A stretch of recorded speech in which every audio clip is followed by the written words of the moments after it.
Hello বন্ধুরা, তোমাদের মাঝে আমি আরেকটা নতুন রেসিপি নিয়ে চলে এসেছি। আমার মেয়ে অনেক দিন ধরে খেতে মন চাচ্ছিল, তাই ভাবলাম আজকে ফাইনালি করেই ফেলি। এখানে দেখো মুরগির মাংস নিয়েছি, একটু আদা রসুন নিয়েছি, ধনিয়া নিয়েছি, আস্ত জিরা নিয়েছি। নেওয়ার পর আমি ভালো করে ব্লেন্ড করে নিয়েছি, আবার কাঁচা মরিচও দিয়ে দিয়েছি। আমি এখানে দুবার ব্লেন্ড করে নিয়েছি মাংসটা। তারপরে এখানে সয়া সস দিয়ে দিব। আমি এখানে তোমাদের দেখাচ্ছি, তোমরা সয়া সসটা অবশ্যই দিবা। তারপরে এখানে বিট লবণ দিব, পরিমাণ মতো লবণটাও দিব। দেওয়ার পর আমি হাত দিয়ে ভালো করে মাখিয়ে নেব।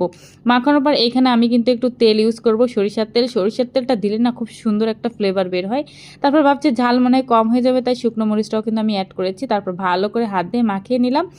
এটা কিন্তু ফাইনালি হয়ে গেছে, এটা আমি আলাদা রেখে দিচ্ছি। অন্যদিকে দেখো আমি একটা ডো বানাবো। এটা আমি কিন্তু আটা নিয়ে নিয়েছি, আর আটার ভিতর লবণটাও দিয়ে দিয়েছি, আবার তেলও দিয়ে দিয়েছি। তেলটা দেখাতে মনে নেই। যাই হোক, আমি ভালো করে মাখানোর পর অল্প অল্প পানি দিয়ে আমি একটা ডো তৈরি করে নিব।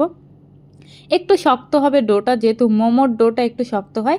তারপরে দেখো আমি ছোট ছোট স্লাইস করে কেটে নিই। ছোট ছোট স্লাইস করে কেটে নিলে না বানাতে একটু সুবিধা হয়, এর জন্য ছোট ছোট করে কেটে নিচ্ছি। আর এইভাবে লুচির মতন ছোট ছোট করে আমি কিন্তু বেলে নিব। তারপর আমি যে মাংসের যে ডোটা তৈরি করেছি ওটা এর ভিতর দিয়ে দিব। দেওয়ার পর আমি হাত দিয়ে খুব সুন্দর করে ডিজাইন করে নিব। ডিজাইন তোমাদের মন মতন তোমরা করে নেবে। আমার কাছে মনে হলো এটাই সহজ, তাই আমি এটাই কিন্তু করে নিচ্ছি। এটা দেখো আমি একটা প্রথমে করে নিচ্ছি, তারপর দেখো আর একটা করে নিব। একটা দেখাচ্ছি, দ্বিতীয়বারও আমি তোমাদের দেখাচ্ছি।